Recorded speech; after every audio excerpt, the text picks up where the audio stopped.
అందరికీ నమస్కారములు. సంసిద్ధ కార్యాచరణ 5వ రోజు అభ్యసన ఫలితాలు. గుణింత అక్షరాలను గుర్తించగలరు. గుణింత అక్షరాల పదాలను చదవగలరు. కృత్యం 1. గేయాన్ని చదివి గుణింత అక్షరాల క్రింద గీత గీయించండి అని ఉంది కదా పిల్లలు. గేయం చదవండి.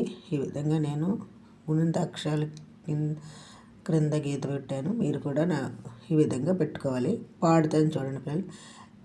ఎగిరెదవెందుకే చిలుక చిలుక లోకం చూడ కోరిక కనుక, పలికెదవెందుకే చిలుక చిలుక ఊహలు చెప్పగా మనసగు కనుక, అలిగెదవెందుకే చిలుక చిలుక కాయలు పండ్లు ఈయడు గనుక. కృత్యం 2. జంట పదాలు చదివించండి అని ఉంది కదా పిల్లలు. ఇవి చదవాలి. అందచందాలు, పాడి పంట, చీటికి మాటికి, ఎండ వాన, ఇంచుమించు, వెండి బంగారం, చీకటి వెలుగు, కలిమి లేమి, ఊరు వాడ, మాటామంతి. ఈ విధంగా చదవాలి పిల్లలు. కృత్యం 3. క్రింది వాక్యాలు చదివించనని ఉంది కదా పిల్లలు. మీరు చదవాలి.